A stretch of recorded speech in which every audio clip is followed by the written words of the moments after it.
आज का हमारा टॉपिक है स्लम सेल, सेक्शन 50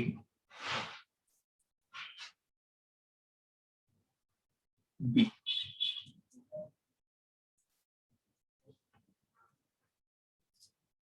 ठीक है, तो बता सकते हैं सर स्लम सेल का मतलब क्या है?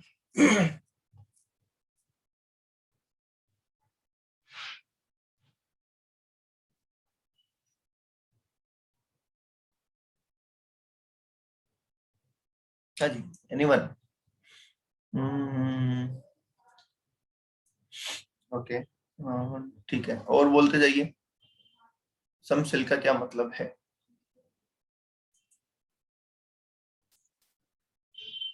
Yes, what is, what do you mean by slump sale? Anyone else?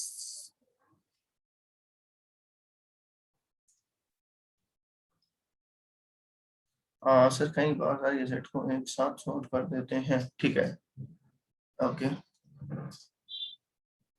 और एकदम परफेक्ट आंसर नहीं मिला मुझे अभी तक, एकदम परफेक्ट आंसर नहीं मिला।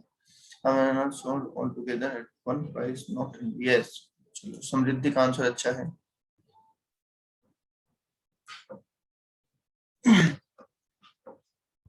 ओके, और ऑडियो ठीक है क्या, एक बार देख लेना। ओके, मान लीजिए मैं एक एग्जांपल दे रहा हूँ आपको ना, मान लीजिए मेरे पास, मेरा बिजनेस है और बिजनेस में मेरे पास लैंड है, बिल्डिंग है, फर्नीचर है, ठीक है, और plant and machinery. Okay, land, building, furniture, plant and machinery, ये सारी चीजें हैं मेरे पास। एक बंदा आया और बोला कि भैया मुझे सब कुछ खरीदना है, ये सारी चीजें मुझे खरीदनी है, कितने पैसे हैं? मैंने कहा देखो, लैंड के लिए 40 लाख, और बिल्डिंग के लिए 30 लाख, फर्नीचर का 5 लाख, और प्लांट एंड मशीनरी का 25 लाख। ठीक है, उसने कहा कि सर बाकी सब तो ठीक है। एक सेकंड, ऑडियो डिस्टर्ब है क्या, एक बार देखना, ऑडियो ठीक आ रही है क्या? ऑडियो ठीक है क्या, एक बार देखना।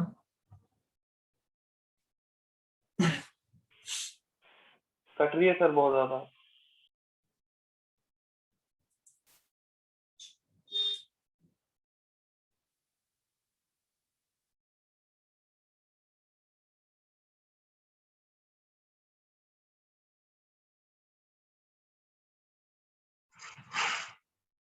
अभी ठीक है?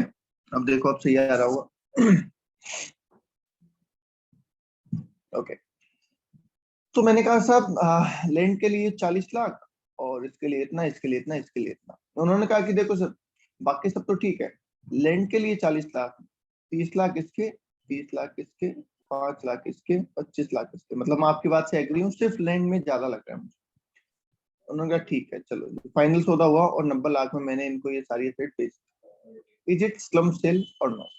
मेरे पास जितनी एसेट थी मैंने सब बेच डाली, तो ये स्लम सेल है या नहीं?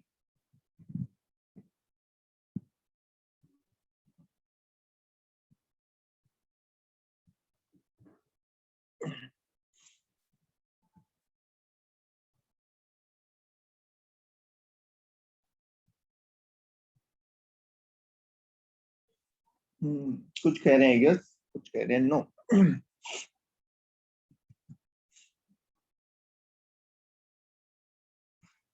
ओके, तो सुनिए, ठीक है, ओके, वेरी गुड, बिल्कुल सही है आपका, सभी का ऑलमोस्ट। एक दो बच्चों ने सिर्फ बोला है गलत, बाकी ठीक है। ये स्लम सेल नहीं है, इट्स नॉट स्लम सेल, ठीक है, क्योंकि स्लम सेल का मतलब सिर्फ सारी एसेट का बिकना ही नहीं होता है। स्लम सेल का मतलब ये है कि आप इंडिविजुअल एसेट की कैलकुलेशन नहीं करेंगे, आप इंडिविजुअल एसेट की बात ही नहीं करेंगे। आप जो नेगोशिएशन करेंगे वो ऐसे करेंगे कि सर मैं बेचना चाहता हूँ 1 करोड़ में, सामने वाला कहता भैया मैं लेना चाहता हूँ 90 लाख, ठीक है, तो ये स्लम सेल हो जाएगी। पर अगर इंडिविजुअल एसेट का भाव तो हो रहा है, ठीक है, भावताव हो रहा है या ऑप्शन दिया जा रहा है कि चलो कोई नहीं लैंड खरीद लो बाकी रहने दो, तो फिर ये स्लम सेल नहीं है। आई बात सुन? ठीक है। दूसरी बात, आप कहना सर सारी एसेट बेची जाए, ऐसा जरूरी नहीं है कि एक बिजनेस की सारी एसेट बेची जाए। इसमें जनरली एक यूनिट, एक डिवीजन बेची जाती है। कैसे? जैसे मान लीजिए ये एक कंपनी है, AB ग्रुप, ठीक है, ये एक कंपनी है। इस कंपनी के बहुत सारे डिवीजन है, डिवीजन A, डिवीजन B और division C।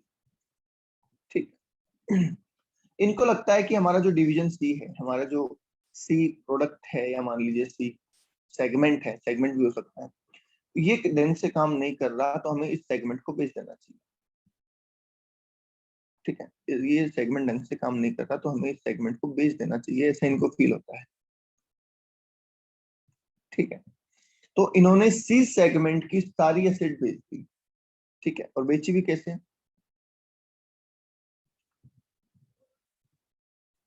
Cell of unit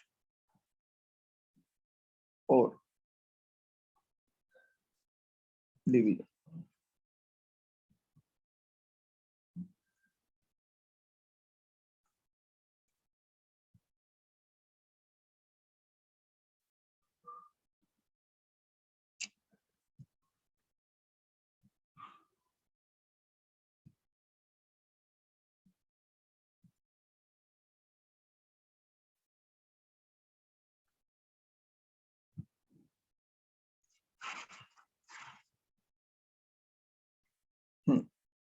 cell of unit without assigning value to individual asset. ठीक है, आप एक यूनिट बेच देते हैं, उसकी इंडिविजुअल असेट की वैल्यू डिसाइड किए बिना। Is that clear? तो ये बन जाता है सर आपका क्या? Slump sale. क्लियर है? सर एक क्वेश्चन था। बोलिए सर क्या क्वेश्चन ये क्वेश्चन? है कि जैसे डिवीजन सर जैसे यूनिट सी बेच रहा है, अब मान लीजिए इसको मिड ईयर में बेचना है और इसका स्टॉक रेडी है, बना है, वो रेडी है, फिनिश गुड करा हुआ, मतलब सब कुछ रेडी है, सेल आउट ही करना ओनली। तो इसको वो स्टॉक भी साथ में सेल करना पड़ेगा, ये स्टॉक ये रख सकता है कि मैं फर्दर सेल कर दूंगा, अभी ओनली यूनिट सेल कर देता हूँ, सारी एसेट्स वगैरह देखिए बाकी की स्टॉक एसेट आप सेल अलग से कर दे और वैसे, देखिए स्टॉक वैसे भी कैपिटल एसेट का पार्ट नहीं होता है। स्टॉक वैसे कैपिटल एसेट का पार्ट नहीं होता है। ठीक है, पर जब आप यूनिट बेचते हैं तो यूनिट में सब चीजें कवर हो जाती है, तो हम तो सब इंडिविजुअल तो बेच स्टॉक नहीं भी रहे। साथ में, स्टॉक भी ये हम सोल्ड हो जाएगा। बिल्कुल वो सब सोल्ड हो जाएगा, स्टॉक डेटर सब कुछ हो जाता है इसमें सोल्ड, क्योंकि ये ओके बिजनेस बेचना हो गया एक तरीके से, तो सब कुछ इसमें कवर होगा। Okay sir. ठीक है। ओके, ठीक है। अब सर मान लीजिए मैंने ये बेचा 100 लाख में। ठीक है, ये मेरा सौदा कितने में हुआ? 100 लाख रुपए में हुआ। मैंने जब शुरू में काम स्टार्ट किया था तो सबसे पहले ए यूनिट स्टार्ट किया था 2006 में। फिर हमने यूनिट स्टार्ट किया सी 2008 में। ठीक है, और फिर हमने यूनिट स्टार्ट किया बी 2010 में, और आज 2020-21 में मैं अपनी सी यूनिट को बेच रहा हूँ। ठीक है, ओके। अब सवाल, हमें तो प्रोविजन पढ़ना है सर, तो प्रोविजन पढ़ना है तो sir what would be the sale consideration?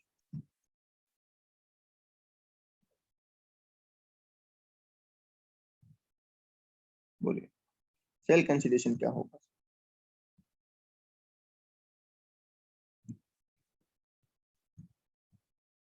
चलिए,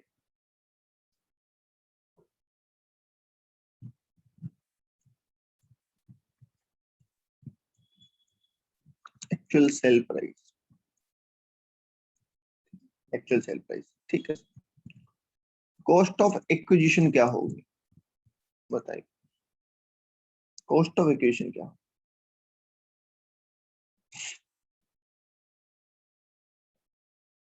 आपने 100 लाख में क्या क्या बेचा? आपने 100 लाख रुपए में क्या क्या बेचा? नेटवर्थ हो, इंटर में पढ़ा था ना? ओके, ठीक है, यस, नेटवर्थ हो, ठीक है। इस यूनिट की जितनी नेटवर्थ है वो असेट हमने सारी बेच दी, तो इसलिए नेटवर्थ को हम कॉस्ट ऑफ इक्विशन ले सकते हैं, ठीक है। चलिए, होल्डिंग पीरियड क्या होगा?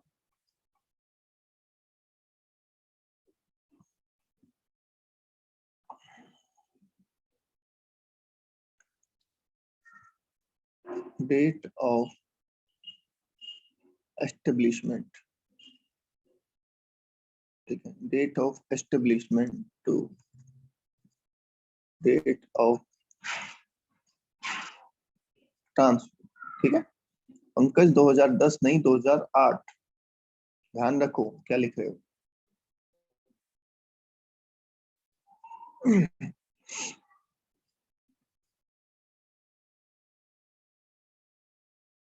ओके, चलिए, तो सर सेल कंसिडरेशन आ गया, कॉस्ट ऑफ इक्विशन आ गया, होल्डिंग पीरियड आ गया। अब यहाँ पे इंपॉर्टेंट बात, नेटवर्थ क्या, एक बात तो ये, दूसरी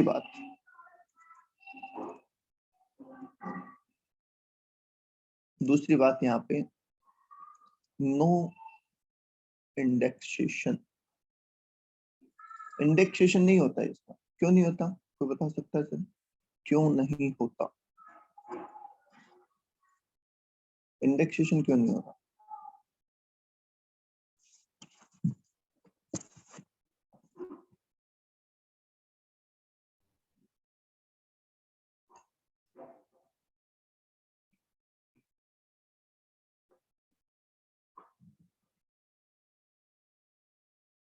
ओके, और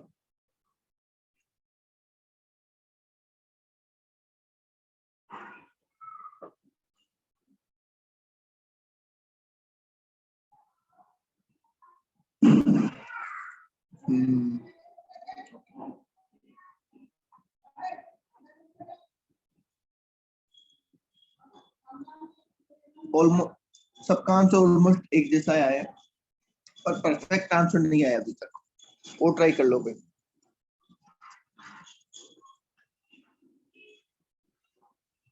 परफेक्ट आंसर नहीं आया।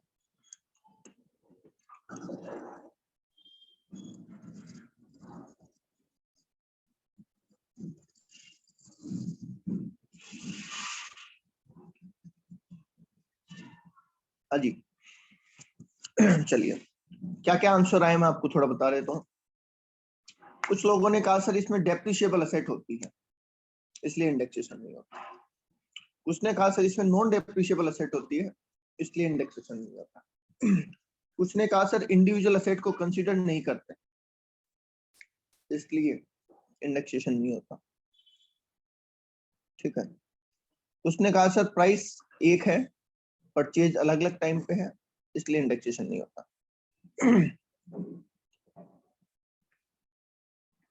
कुछ असेट लॉन्ग टर्म हो सकती है सर, कुछ असेट शॉर्ट टर्म हो सकती है, ये इस हिसाब से लोग सब बोल रहे हैं।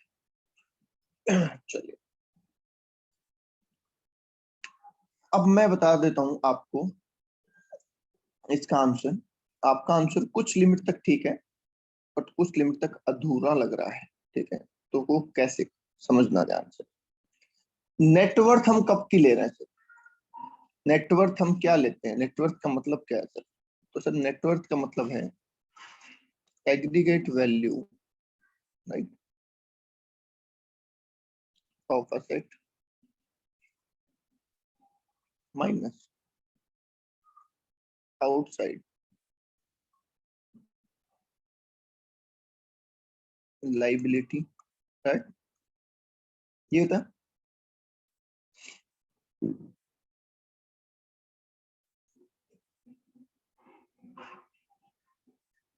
हाँ सर, और एग्रीगेट वैल्यू ऑफ असेट जब हम ले रहे होंगे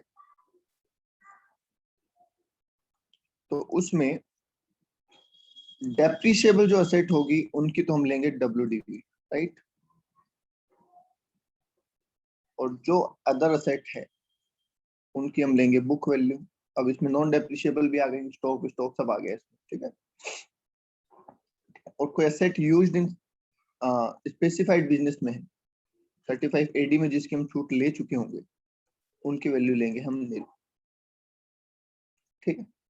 ओके, अब ये देखो कि हमने ये जो वैल्यूज ली है ये इसी साल के लिए है क्या, बताइए। क्या ये सारी वैल्यूज हमने इसी साल ली है? डेप्रिशिएबल वैल्यू का मतलब जो वैल्यू 2020-21 की स्टार्टिंग है वही तो हुई ना। WDV लेने का मतलब लेटेस्ट वैल्यू,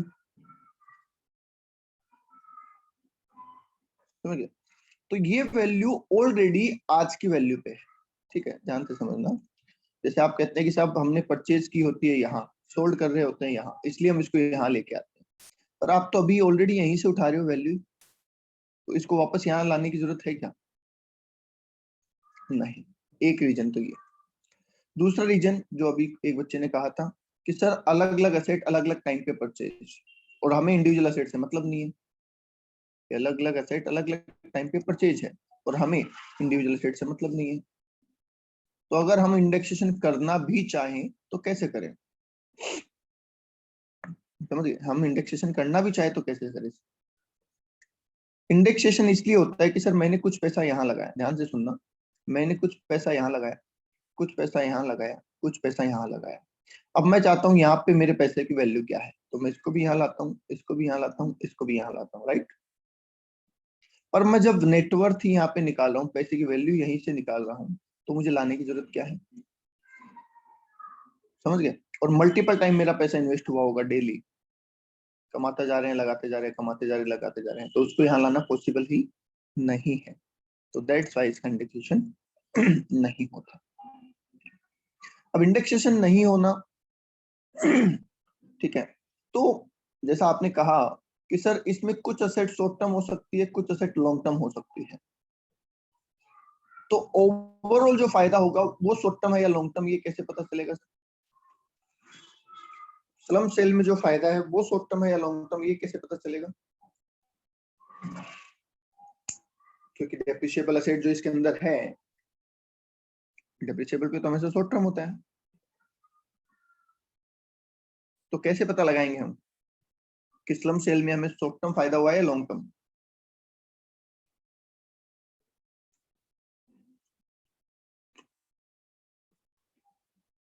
बोलिए।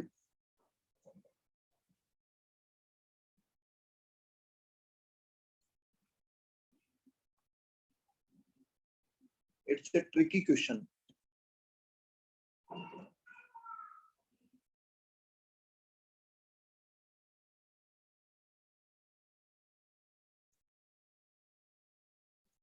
स्लम सेल में फायदा शॉर्ट टर्म होगा या लॉन्ग टर्म, कैसे पता चलेगा?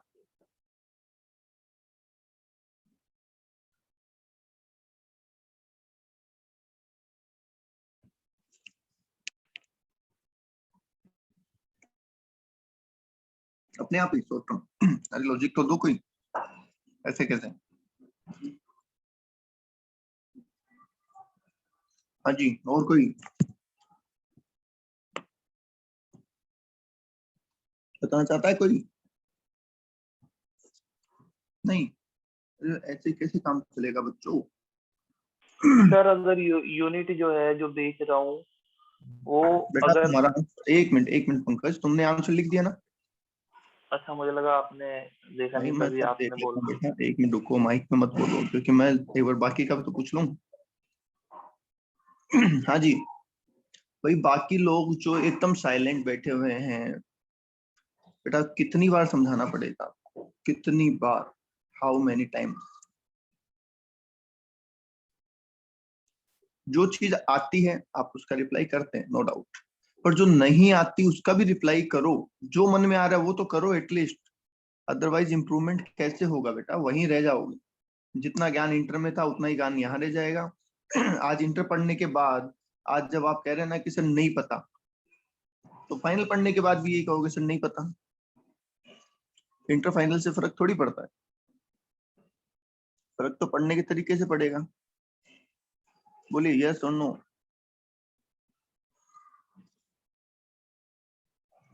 तो रिप्लाई करें एटलीस्ट, रिप्लाई नहीं करते हैं।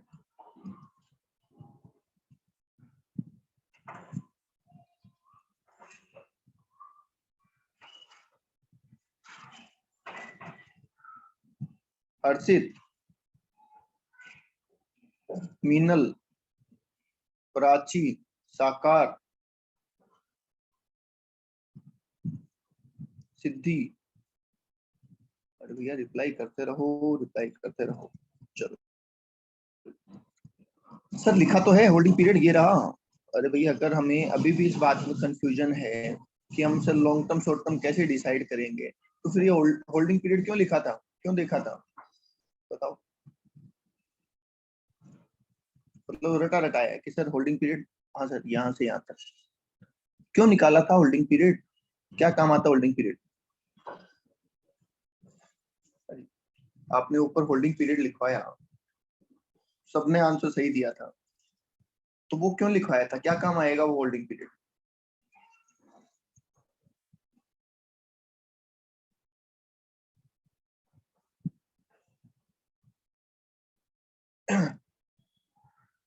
क्या ये पता लगाने काम आएगा कि लॉन्ग टर्म है या शॉर्ट टर्म। हाँ, होल्डिंग पीरियड का काम क्या है, यही तो है। तो ऊपर तो होल्डिंग पीरियड लिखा दिया, वहां तो कोई दिक्कत नहीं आई, और यहाँ कह रहे हैं कि सर पता नहीं कैसे पता चलेगा शॉर्ट टर्म है या लॉन्ग टर्म। होल्डिंग पीरियड का तो काम ही यही है, ये बताना ही तो है शॉर्ट टर्म है कि लॉन्ग टर्म। तो बस देखो होल्डिंग पीरियड क्या है, 36 मंथ से ज्यादा है तो शॉर्ट टर्म, लॉन्ग टर्म, और 36 मंथ तक है तो शॉर्ट टर्म।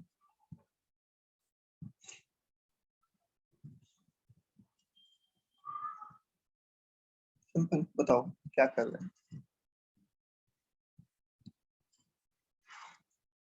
चलिए भाई लिख लो, जिसको नोट करना है कर लो, फिर आगे चलते हैं।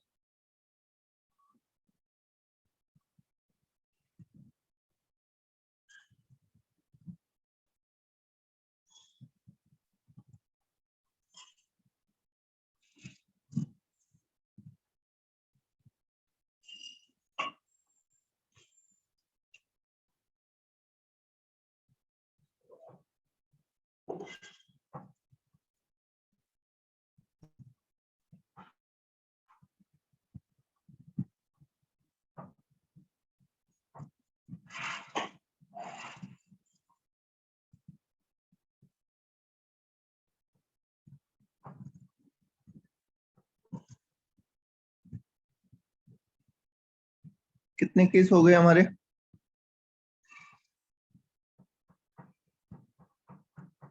12 हो गए। 12, ये वाला आज वाला मिला के। Yes sir. अच्छा ठीक है, चलो आगे चलते हैं।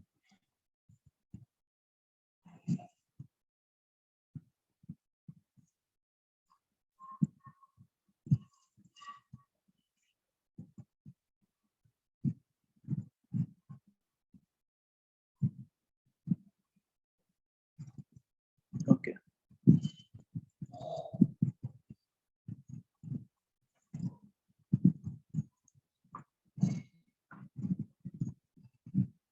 नेक्स्ट वन, जॉइंट, 13 नंबर है ना, 13, नाम इसका है जॉइंट डेवलपमेंट एग्रीमेंट, शॉर्ट में बोले तो जेडीए। किस किस का पढ़ा हुआ है, याद है, मतलब पढ़ा हुआ तो सबका ही है, कुछ याद है किसी को क्या होता है।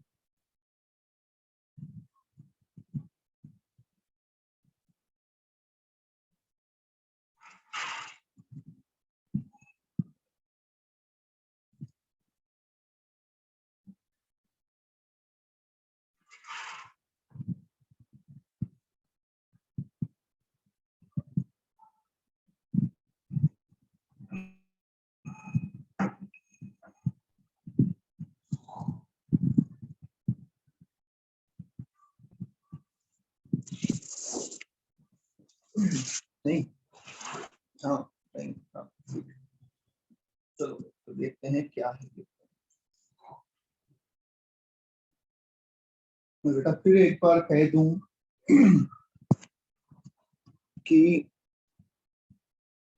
अगर पहले कहीं कमी रही है, किसी भी रीजन से रही होगी, ठीक है, तो उसको अब इम्प्रूव करें, उस कंपनी को उस कमी को अभी भी कमी ना रहने दें कि ठीक है सर, नहीं आता था पहले, हमें पता ही नहीं था या समझ नहीं आया था उस टाइम पे, ठीक है। और आज भी अगर आप इग्नोर करेंगे तो खत्म। ओके, बाकी तो आप समझदार हैं।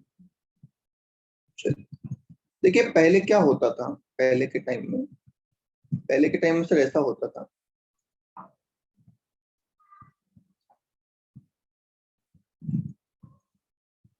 ठीक है, पहले के क्या टाइम में होता था, लैंड एक पर्सन के पास, ये लैंड किसकी है सर, ये लैंड है मिस्टर बी की है सर,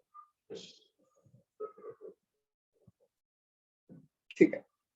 और मिस्टर ए जो है, ये सर एक बिल्डर है,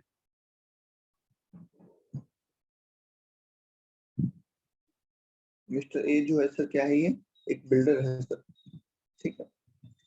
अब बिल्डर क्या करता था, परचेज करता था लैंड,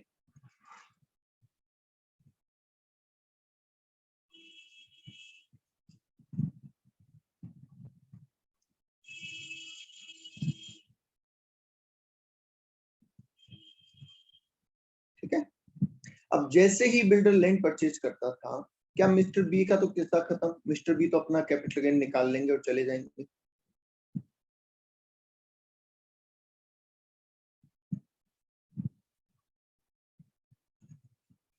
ठीक है।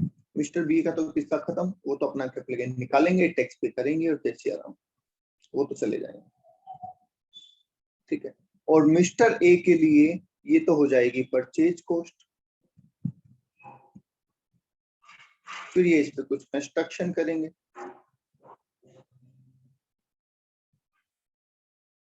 ठीक है। तो ये तो परचेज कॉस्ट और ये कंस्ट्रक्शन कॉस्ट, ये इनकी टोटल कॉस्ट आएगी, फिर ये अपना माल बेचेंगे, ठीक है, और फिर ये प्रॉफिट कमाएंगे, समझ गए ठीक। तो ये थी पुरानी पिक्चर, पहले ऐसा होता था। तो जब ऐसा होता था तो मिस्टर बी का टैक्सेशन करना कोई मुश्किल काम है क्या, नहीं सर, इन्होंने तो अपनी जमीन सीधी सीधी बेची है, जितने में बेची उतने में टैक्सेशन कर दो, उतना सेल कंसिडरेशन, इनकी ओरिजिनल कॉस्ट वगैरह वगैरह।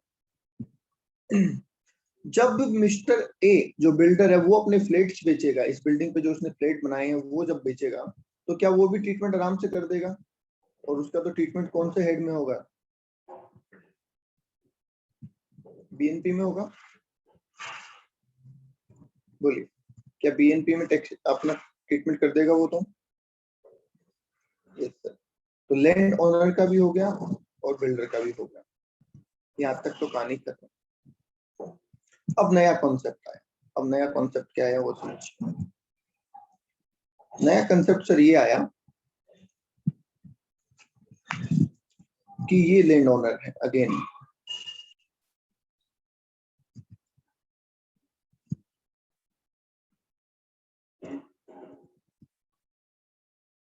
ठीक है, मिस्टर बी, और यहाँ पे वही बिल्डर है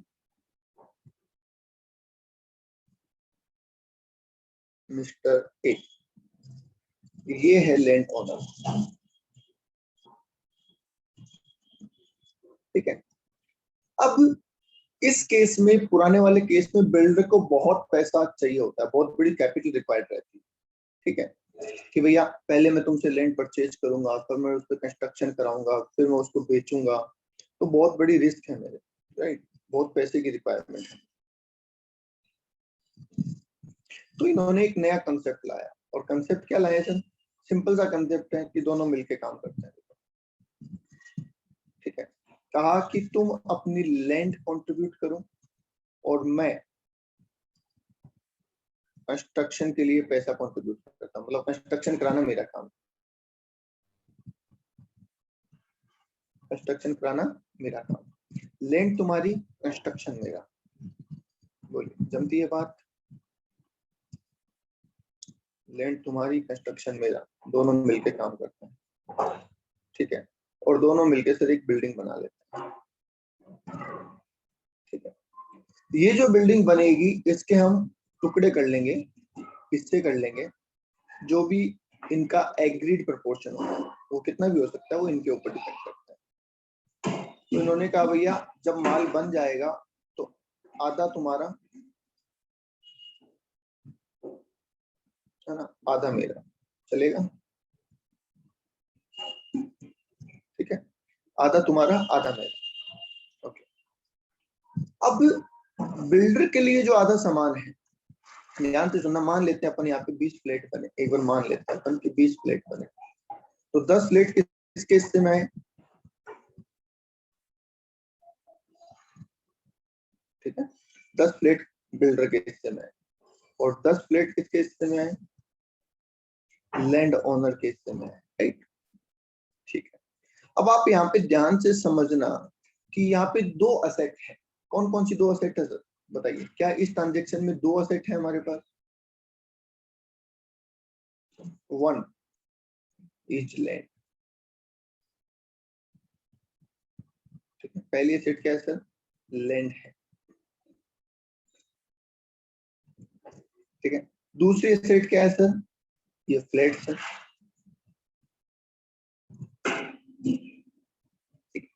अब सवाल ये है कि हम टैक्सेशन किसका कर रहे हैं? हम टैक्सेशन लैंड का पढ़ रहे हैं या फ्लैट का पढ़ रहे हैं? पहले तो आपके माइंड में ये क्लियर होना चाहिए।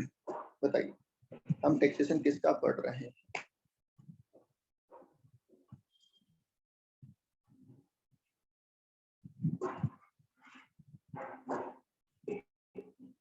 हम सर टैक्सेशन लैंड का पढ़ रहे हैं। ठीक है, क्योंकि ये तो जब बिकेगा तब होगा ना, अभी तो फ्लैट बिके थोड़ी है, ये तो जब सोल्ड होंगे तब इनका टैक्सेशन होगा। ठीक है, ये तो जब सोल्ड होंगे तब टैक्सेशन होगा ना। अभी हम टैक्सेशन कर रहे हैं लैंड का। ठीक है, तो लैंड के एस्पेक्ट में अब आपको सारी बातें करनी है। ठीक है, अच्छा ये लैंड इन्होंने कब खरीदी थी सर? इन्होंने ये लैंड 2006 में खरीदी थी 12 लाख। ठीक है, इन्होंने इनको दे दी, इन्होंने बिल्डिंग बना दी। आपने आईडीटी में भी पढ़ा होगा कि सर जब बिल्डिंग बनती है तो उसे एक कंप्लीशन सर्टिफिकेट लेना पड़ता है।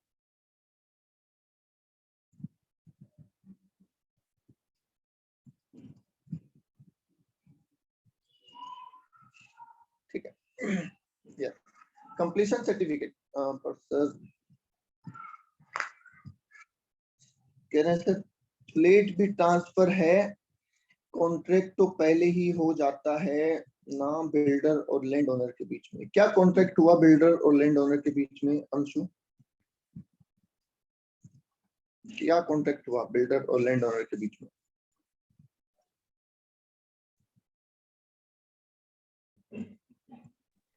सर जब वो उससे अपने लैंड ट्रांसफर कर रहा होगा तभी कॉन्ट्रैक्ट हो जाता है कि इतने फ्लैट्स उसको मिलेंगे। ठीक है, ओके, तो इसमें कौन बेच रहा है और किसको बेच रहा है? फ्लैट कौन बेच रहा है और किसको बेच रहा है? सर मिस्टर ए बेच रहा है बी को। मिस्टर ए बेच रहा है बी को। ओके, मिस्टर ए के पास फ्लैट कहां से है? सर उसने कंस्ट्रक्ट किया। उसने कंस्ट्रक्ट किया, और कहां पे कंस्ट्रक्ट किया? बी की लैंड पे। बी की लैंड पे। अब बी को जब वो बेच रहा है तो बी से क्या ले रहा है? लैंड।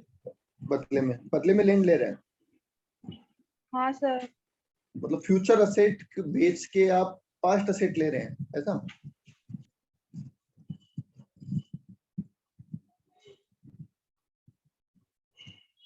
फ्लैट तो बाद में बनेंगे ना, तो आप पहले फ्लैट बेच के जमीन ले रहे हैं, ऐसा?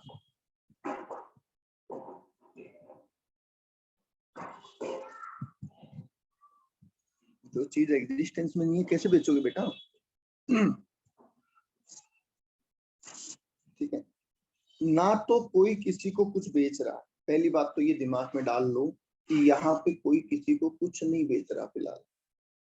ठीक है, अरे भाई बेचना होता तो फिर जॉइंट डेवलपमेंट वर्ड क्यों आता? यही बेच ही रहा था ना ये, तो फिर यही बेच देता। तो यहाँ पे ये लैंड बेच के कैश ले रहा था, राइट? बोलिए, पुराने वाले केस में लैंड बेच के कैश ले रहा था क्या? अगर ये कहता कि भैया लैंड ले लो और मुझे फ्लैट दे दो, तो क्या इस बात में और उसमें कोई फर्क होता? बताइए, इन दोनों ट्रांजेक्शन में कोई डिफरेंस होता क्या?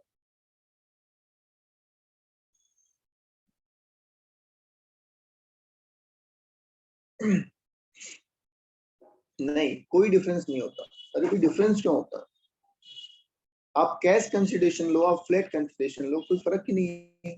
आप तो बोल रहे हो कि मैं आपको जमीन दे रहा हूँ, उसके बदले में आप मुझे इतने फ्लैट दे दो। नो, दोनों मिलके बना रहे हैं, दोनों मिलके बना रहे हैं, तो दोनों मालिक है बिल्डिंग के, दोनों खरीद नहीं रहे, कोई भी किसी से खरीद नहीं रहा, दोनों मालिक हैं बिल्डिंग के। समझ गए बात को?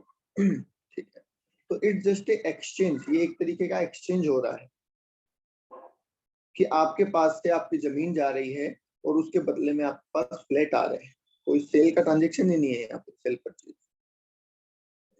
सही बात समझ में? आप इसको कन्वर्जन कह सकते हैं, एक्सचेंज कह सकते हैं, इट्स नॉट सेल। तो कोई किसी को कुछ नहीं बेच रहा है। मिस्टर बी के पास से उनकी जमीन जा रही है, और वो भी पूरी नहीं, जितना हिस्सा है 50-50% है, तो आधी जमीन जा रही है, आधी तो अभी भी है ना उनके पास। ठीक है, तो उनकी आधी जमीन जा रही है और उसके बदले में उनको 10 फ्लैट मिल रहे हैं, तो वो उसका टैक्सेशन करेंगे। समझ गए? ओके, तो जिस दिन कंप्लीशन सर्टिफिकेट मिलेगा, ये ट्रांजेक्शन उस दिन टैक्सेबल है। अब इस ट्रांजेक्शन के रिगार्डिंग कुछ बातें बता दीजिए। सबसे पहली बात सर, सेल कंसिडरेशन, जो इस केस में सबसे इंपॉर्टेंट है। हम इसकी लैंड का टैक्सेशन कर रहे हैं, ये बात ध्यान रखना। हम टैक्सेशन किसका कर रहे हैं सर? लैंड का कर रहे हैं। तो सेल कंसिडरेशन क्या होगा?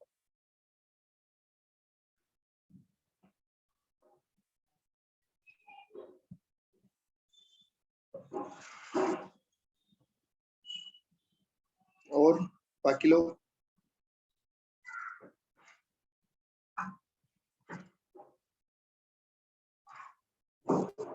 लैंड की स्टाम्प वैल्यू? अरे नहीं, जिस अमाउंट पे देंगे। अरे भाई, लैंड की वैल्यू क्यों ले रहे हो आप? कुछ बच्चे कह रहे हैं सर लैंड की मार्केट वैल्यू। हम जो कंसिडरेशन मिलता है उसको देखते हैं, या हम जो असेट बेच रहे हैं उसकी मार्केट वैल्यू देखते हैं? बताइए। जो हमें बदले में मिल रहा है उसको देखते हैं, या जो हम दे रहे हैं उसको देखते हैं? तो जो मिल रहा है उसको देखते हैं ना। तो ये जवाब तो बिल्कुल गलत है सर, लैंड की मार्केट वैल्यू। हम लेंगे stamp duty value of flat. हमें जो फ्लैट मिल रहे हैं उनकी स्टाम्प वैल्यू क्या है? Stamp duty value. ठीक है, इतना हमें कंसिडरेशन मिला। तो हमने तो दिया क्या था? हमने तो लैंड ही तो दी थी,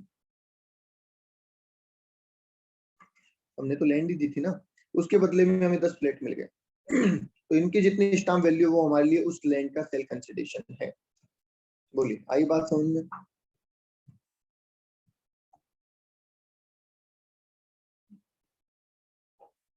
ठीक है, अब ये बिल्डिंग कंप्लीट हो गई थी, ध्यान से सुनना।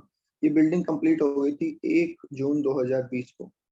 ठीक है, जबकि कंप्लीशन सर्टिफिकेट मिला 1 नवंबर 2020 को, हाँ सॉरी 1 सितंबर 2020 को। तो होल्डिंग पीरियड कहां से कहां तक लेंगे? बोलिए, होल्डिंग पीरियड कहां से कहां तक लेंगे?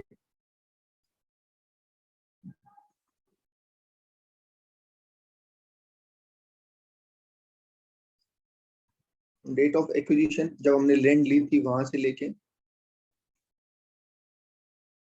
Date of completion certificate, date of completion certificate.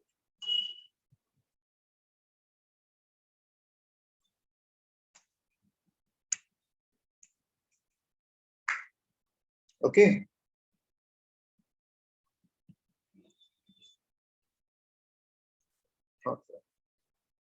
Cost of acquisition, ये सबसे इंपॉर्टेंट पार्ट हो जाता है। बोलिए, कॉस्ट ऑफ एक्विजिशन कितने लेस करेंगे?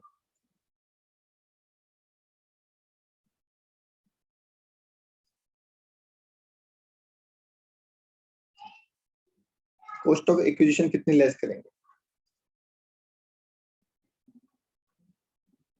Land plus construction cost. अरे नहीं बेटा नहीं, कहाँ जा रहे हो? कंस्ट्रक्शन इसने करवाया क्या मिस्टर बी ने? हम टैक्सेशन किसका कर रहे हैं, लैंड का या फ्लैट का? पहले ये बताओ, कंस्ट्रक्शन टैक्सेशन किसका कर रहे हैं, लैंड का या फ्लैट का?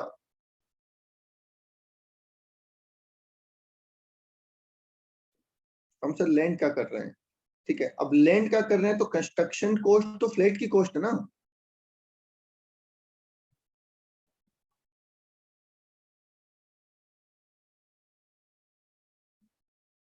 समझ गए? ओके। दूसरी बात, बाकी बच्चे कह रहे हैं सर लैंड की कॉस्ट, तो ध्यान रखिए लैंड की भी पूरी कॉस्ट नहीं आएगी, सिर्फ एक बच्चे का आंसर सही है, प्रोपोर्शनेट कॉस्ट आएगी, ठीक है। लैंड की भी प्रोपोर्शनेट कॉस्ट आएगी।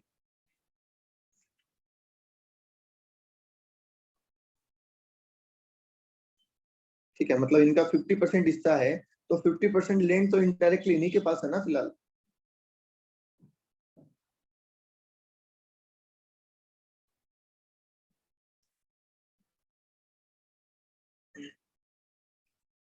ओके, चलिए दोबारा सुन लीजिए। मीनल कह रहे हैं सर वापस बता दो। पहले तो अपने माइंड में ये क्लियर कर लो कि हम टैक्सेशन लैंड का कर रहे हैं, नॉट फ्लैट, फ्लैट का नहीं कर रहे, ठीक है। हम लैंड का वो कर रहे हैं टैक्सेशन।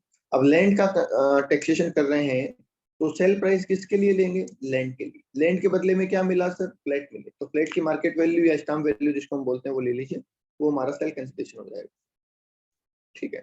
होल्डिंग पीरियड सर, जिस दिन हमारे पास लैंड ली थी हमने वहां से लेके, जिस दिन हमने लैंड परचेज की थी वहां से लेके जिस दिन कंप्लीशन सर्टिफिकेट मिला, मतलब जिस दिन हमें कंसिडरेशन मिला बेसिकली, उस दिन तक का सर हम क्या ले रहे हैं, होल्डिंग पीरियड ले रहे हैं, ठीक है। और कॉस्ट ऑफ एक्विजिशन, जितने में लैंड मैंने एक्वायर की थी उसका जितना हिस्सा मैंने सामने वाले को दिया है वो, उसका जितना हिस्सा मैंने सामने वाले को दिया है वो। आप ऐसा समझो कि सर आपके पास एक जमीन है, ध्यान से सुनना, इस जमीन में से आधी जमीन आपने सामने वाले को दिया ना, बताओ क्या आधी जमीन आपने ए को दे दी कि भैया ये तेरी हो गई आज, बोलो हाँ या ना। क्या आधी जमीन आपने ए को दे दी सर? हाँ सर दे दी। ये आधी जमीन देने के बदले में ए ने क्या दिया, आपके इस हिस्से में फ्लैट बनवा दिया, ऐसा समझ लो। तो आपने अपनी आधी जमीन ए को दी और ए ने उसके बदले में आपकी जमीन पे फ्लैट बनवा दी। अपनी पे बनवाए उससे तो हमें क्या मतलब है भाई, अपनी पे जमीन पे फ्लैट बनाए उससे तो हमें क्या मतलब है, हमारी जमीन पे उसने फ्लैट बनवा दिया बोलो हाँ या ना। तो इसलिए हम क्या बोल रहे हैं कि आधी जमीन गई, उसके बदले में ये फ्लैट आए, बस हमें तो इसका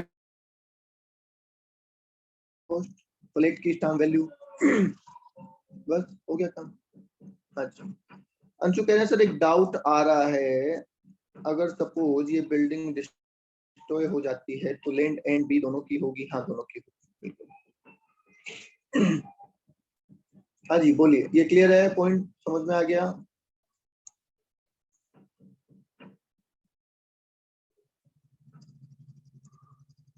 सर फ्लैट की स्टाम्प वैल्यू में आधे फ्लैट का ही, हाँ हमें तो जितना मिला है, हमें कितना मिला था, हमें 10 फ्लैट मिले थे, बने तो 20 थे ना, हमें जितने फ्लैट मिले हम तो उनकी वैल्यू लेंगे ना, क्योंकि हमें तो उतना ही मिला है।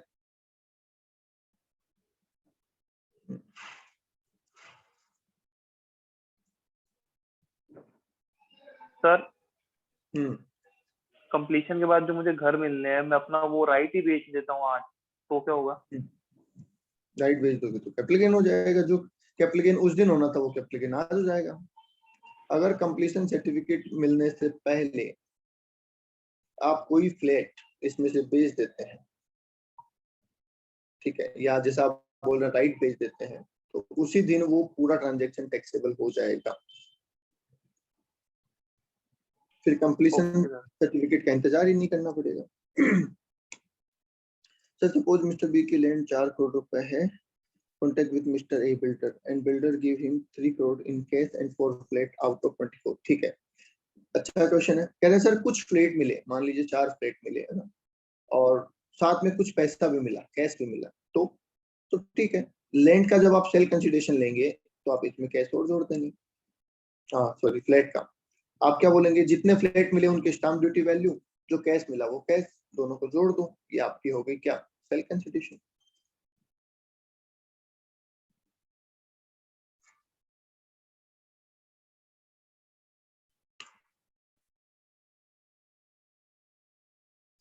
जितने आपको असेट मिली वो असेट की मार्केट वैल्यू।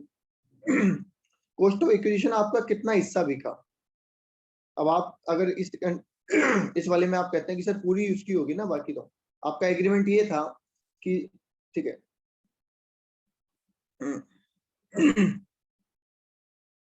ठीक है। अब सुनो, ये कह रहे हैं कि सर मान लो बिल्डर ऐसा कहता कि भैया तू तो पूरी जमीन हमें दे दे, तुमको पूरी जमीन हमें दे दो, ठीक है, और हम उसके बदले में तुझे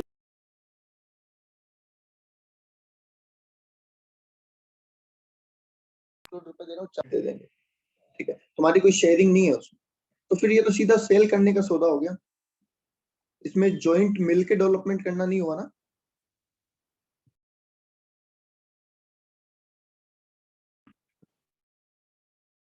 जॉइंट डेवलपमेंट हुआ ही नहीं ना फिर।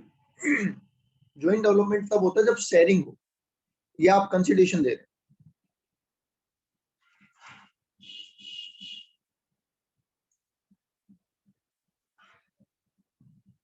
पहले हेमंत जी का ले, हेमंत क्लियर है क्या?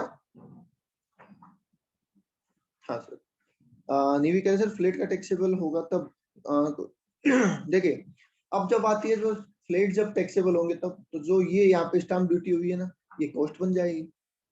जब आप फ्लैट बेचोगे तो ये कॉस्ट बन जाएगी, क्योंकि यहाँ तक का टैक्सेशन तो आप कर चुके हैं।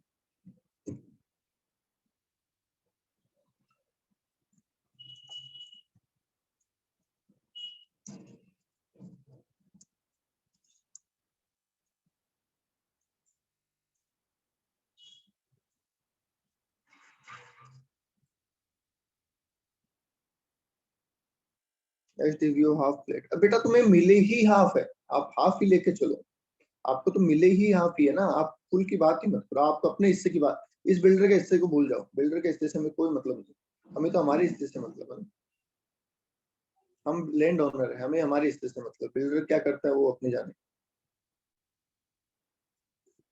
हाँ जी, और बोलिए, एनीवन एल्स? सर समझ तो आ गया जो आपने बताया, from point of view the